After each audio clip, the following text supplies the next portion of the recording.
Good morning, everyone, and welcome to the latest in our Current Briefings series.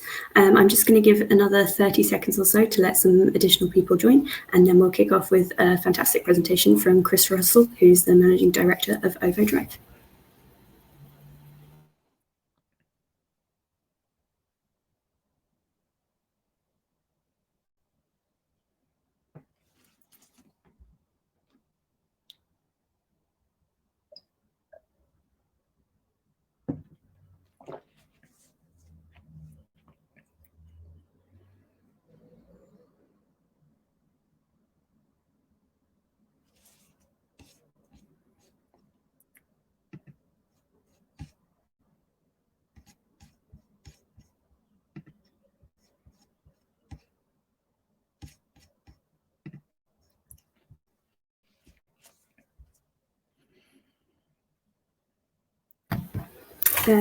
Good morning.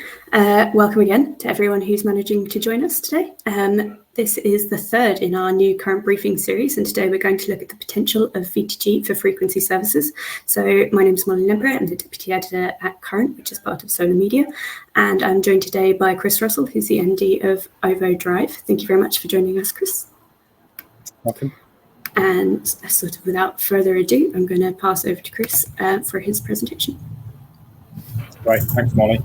Good morning. Yeah, my name's Chris Russell. I'm Managing Director of OVO Drive. I recently joined OVO to lead the Drive business, effectively to put additional focus on our EV offering. So I'm sure many of you know OVO's got very strong credentials in the EV space and a track record generally in innovation. So very excited to join early this year. So Molly, if you move us on to the first slide, please.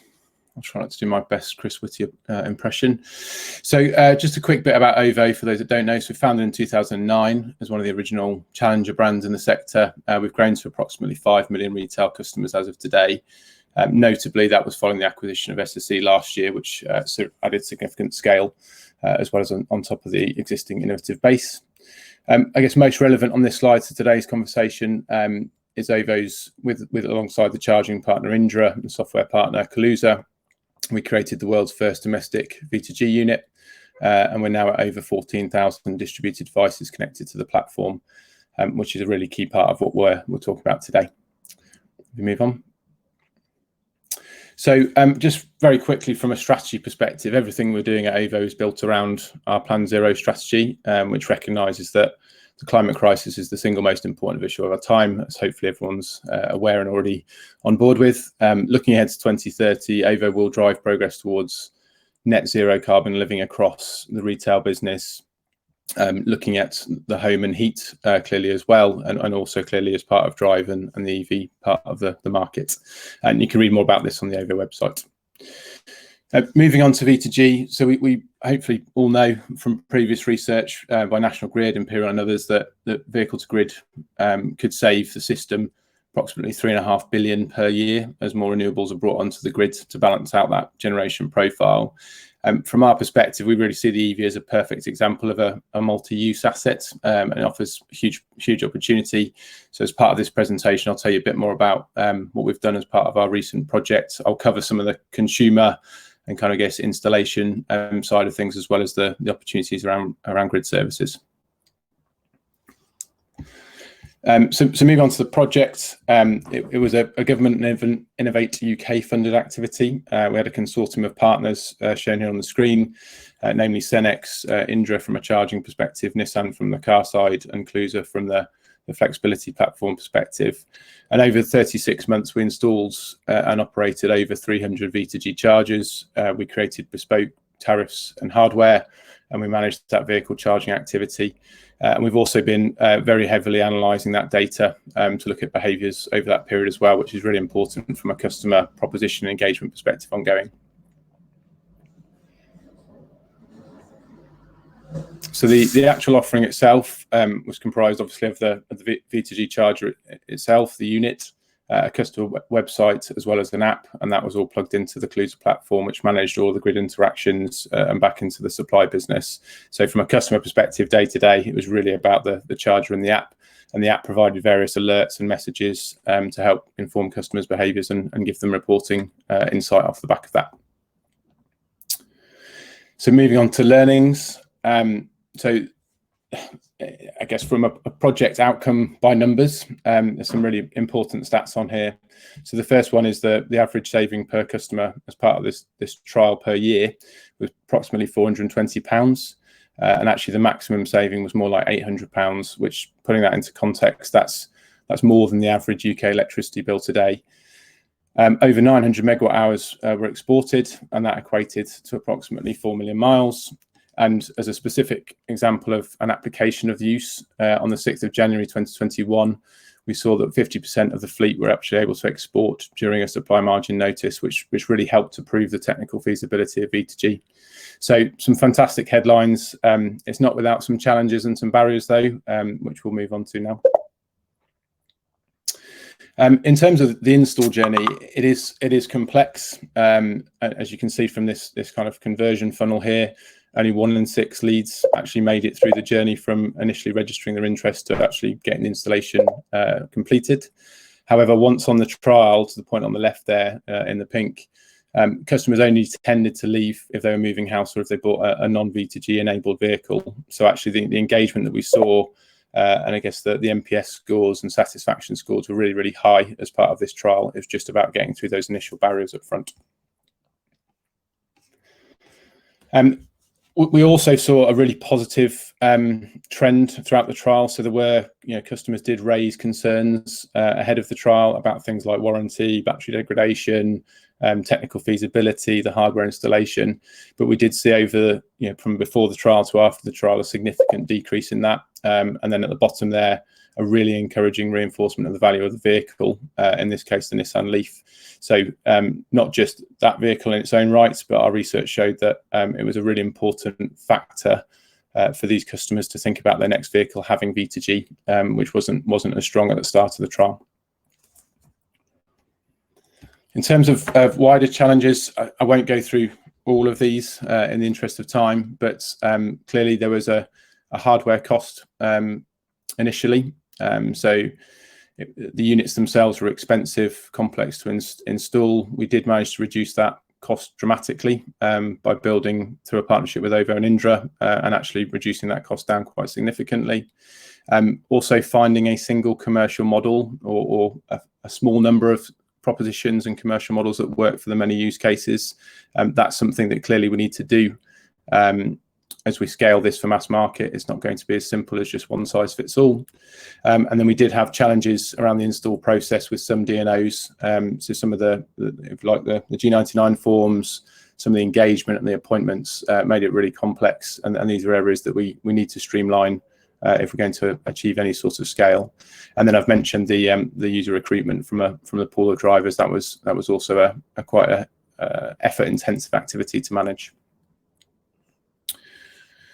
So moving on to grid services and the potential of V2G to act as a market participant.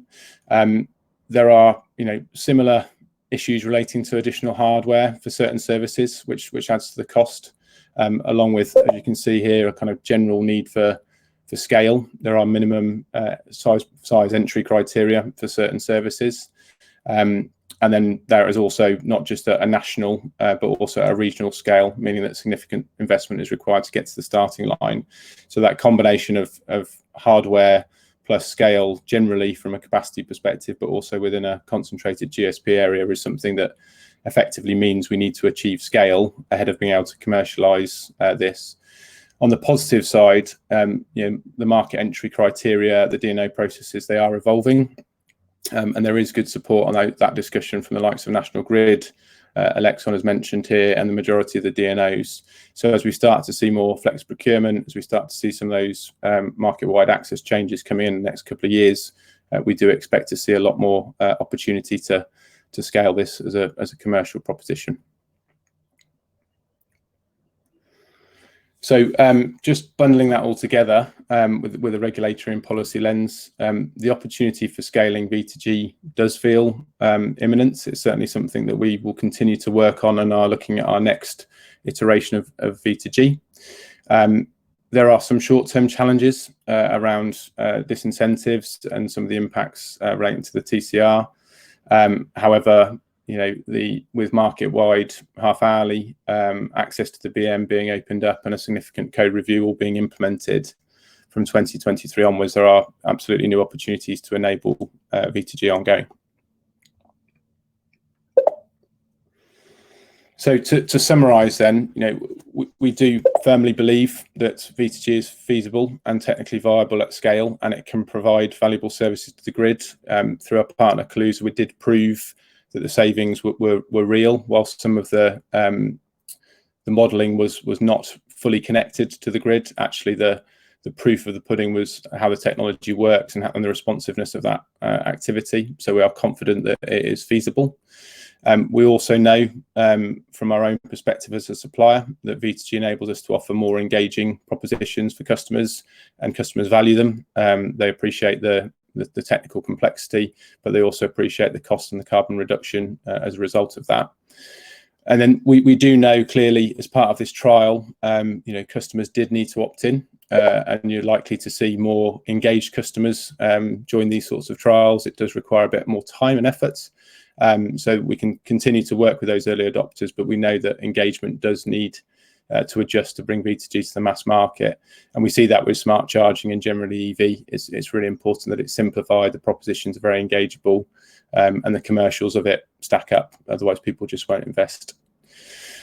And on that, the hardware costs, by our kind of research and calculations, actually the hardware cost itself plus the installation, it needs to approximately half before customers will be willing to contribute. We did subsidise as part of the trial, but actually, clearly there's going to be an ability to reduce that cost as scale improves, as well as working with some of the DNOs and others, as I mentioned before. That's a really important part of reducing that cost. And then we also know, finally, just last one, I mentioned it around battery degradation. This is a hot topic of discussion in the industry.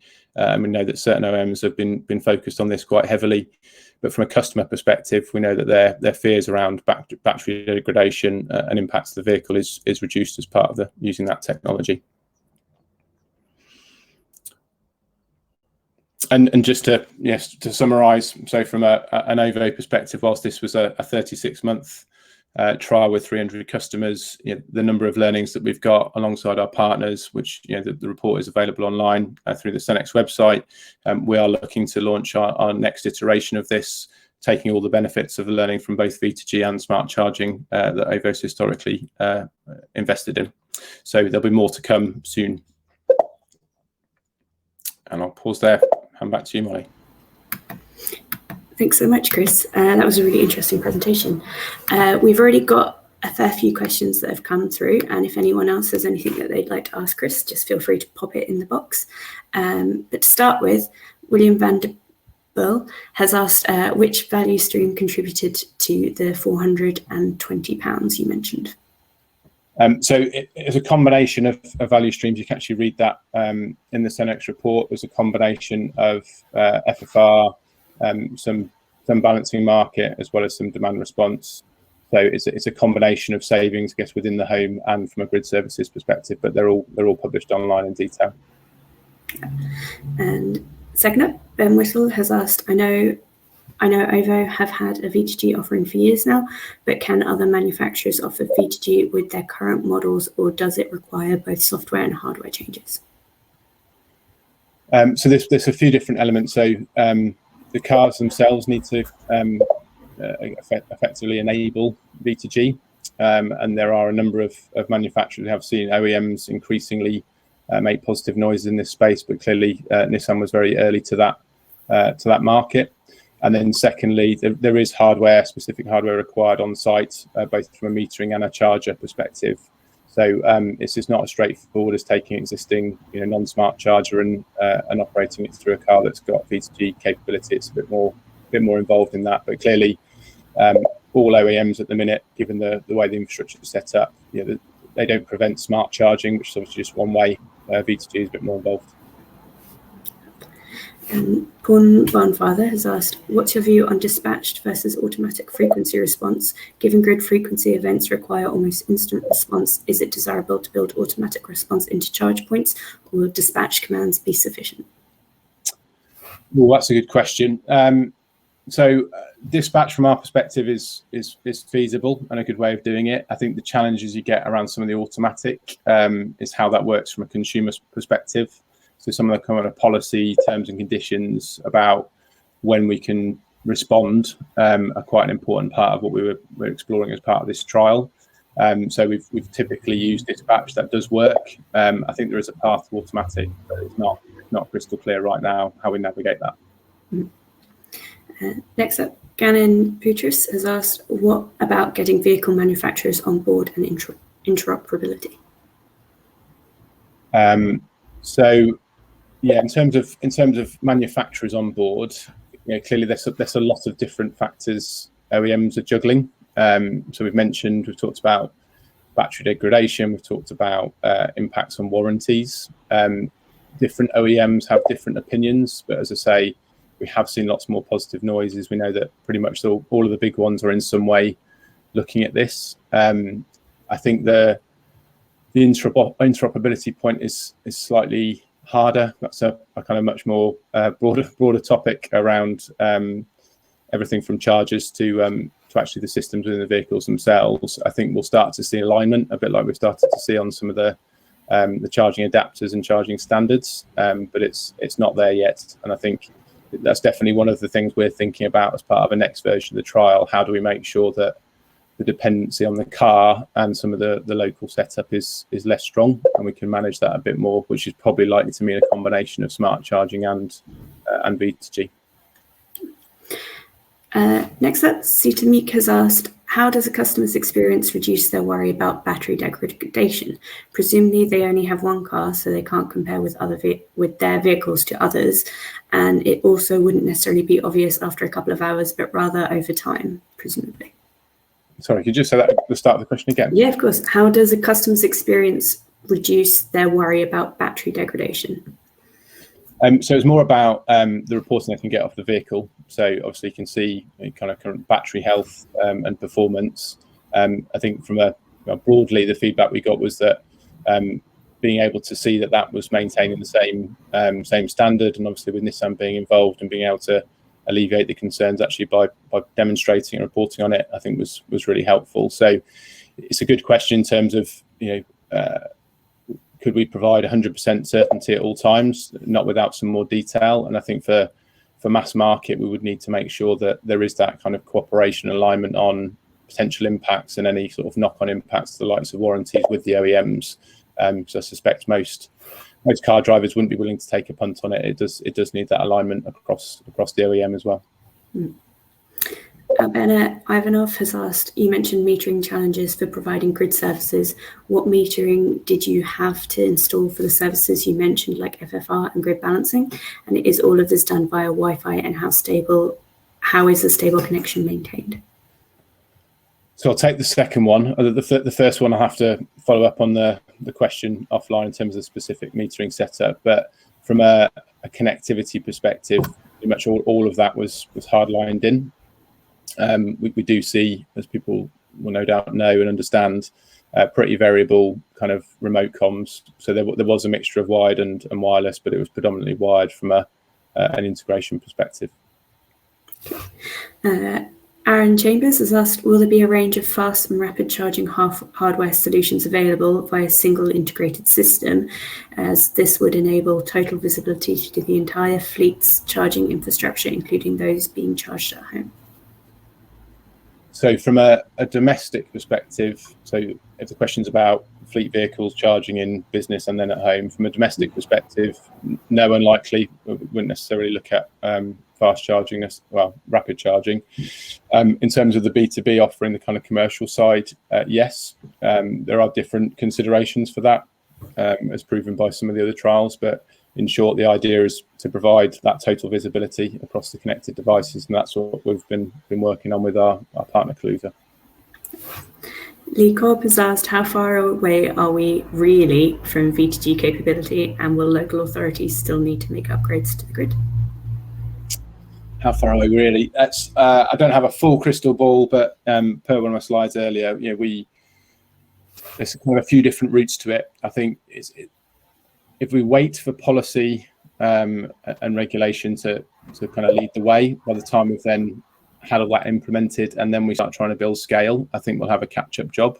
So our approach is to keep progressing with it whilst working through some of those issues around the policy and regulations, working with the DNOs, Alexol and so on. In terms of local investment on upgrades, it's more the DNOs that rather than sort of local authorities.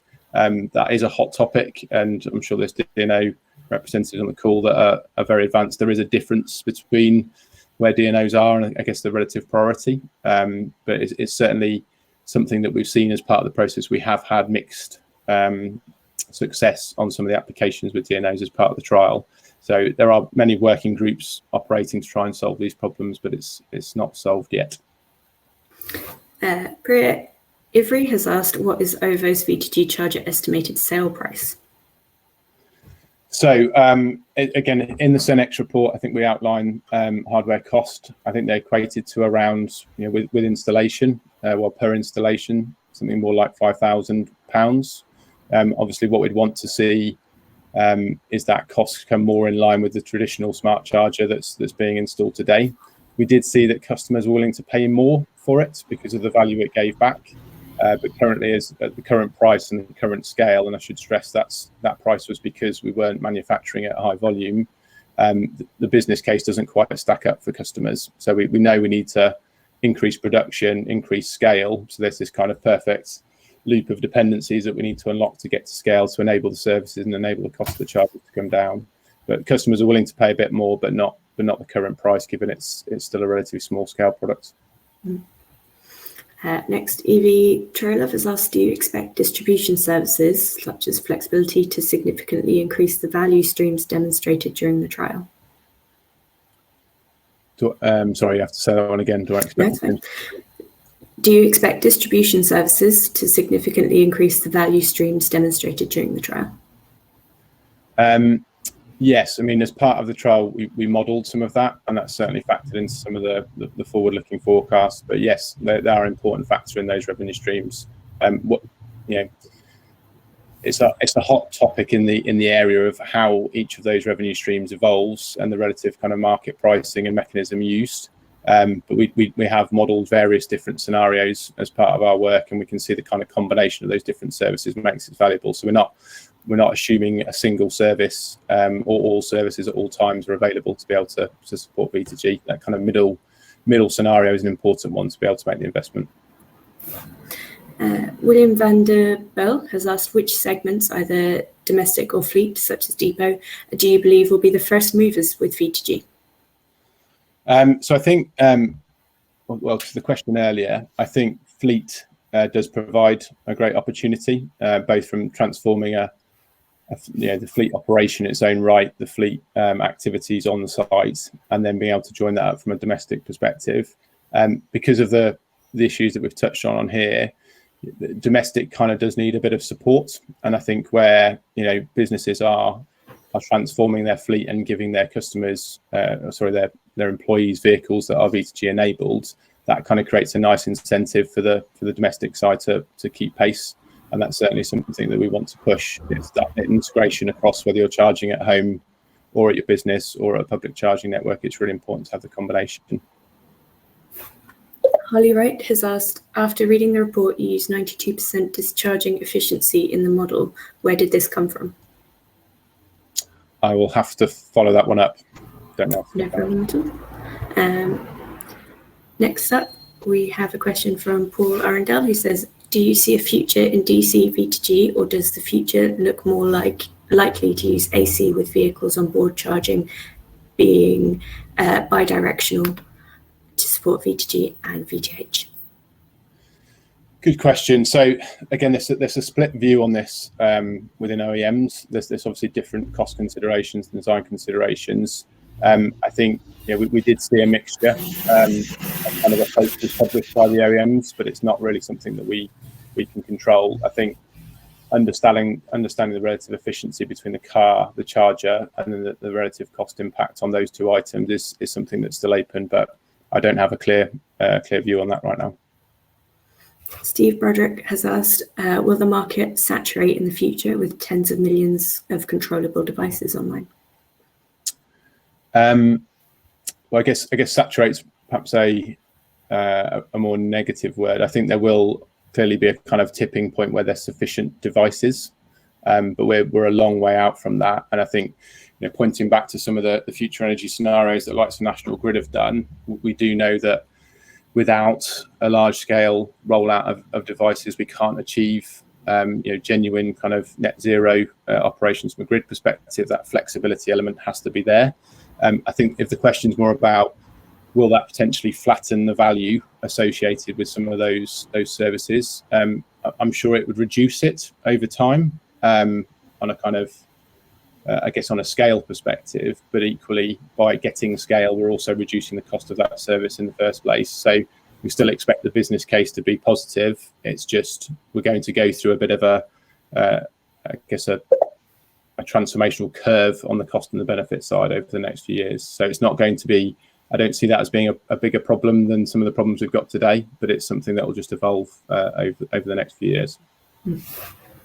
Lawrence Bynum has asked, what do you believe the customer contribution to the hardware needs to be reduced to before this is an attractive proposition, and what are the current hardware costs?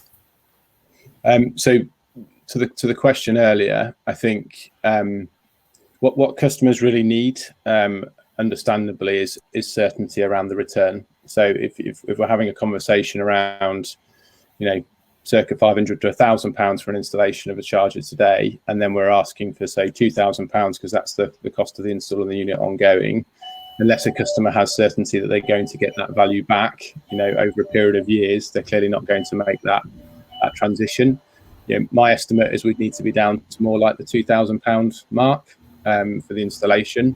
But alongside that, it still doesn't really matter unless we've got some certainty around how those revenues work out for the customer over that period. Otherwise, it's a bit of a sunk cost. So I think the kind of combination of subsidisation plus, I guess, clarity around those revenue streams is really important for people to invest. I suppose the next question, Martha. Sorry, you've pretty much covered that one. Just trying to find it. Greg Payne has asked, are you looking to provide services such as dynamic containment in the future from V2G? So looking at it, yes. Is it factored into all of our calculations at the moment? No, is the short answer. But yeah, to the prior conversation, it's important that we factor all the different types of services and how they're evolving. And obviously there's quite a complex sort of change regime in place for some of those services. So we are looking at it, but haven't landed on certainty on that one. And I suppose one question just to finish, David Gibbon asked, this report looks at V2G, but what do you think of BEIS calling for evidence on V2X yesterday? So yes, very interesting time in this space. So we will absolutely be responding to it. I think to some of the challenges that we've seen, and back to that point around different customer, I guess, audiences, different propositions that suit different types of driver behaviours as well as home setup. I think it's important that we do look at vehicle to grid as well as just more general smart charging and wider kind of services. It doesn't immediately need to be either one or the other. So we will be looking at that in a holistic sense and providing feedback. But yeah, for me, the solution isn't either V2G or V2H. It's going to be a combination of those, and it's up to the marketplace to make that simple for customers. Fantastic. Thank you again so much for taking the time to speak to us, Chris, and for the fantastic presentation. The slides from the presentation will get sent around after this. I know a couple of people were asking in the chat box, and the video recording of the webinar will be up on Current next week, along with an announcement of what our next Current Briefing session will be.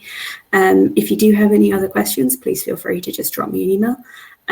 But apart from that, thanks again, Chris, and thank you everyone for joining us, and I hope you all have a very lovely day. Right. Thanks all for the questions. Cheers. Bye.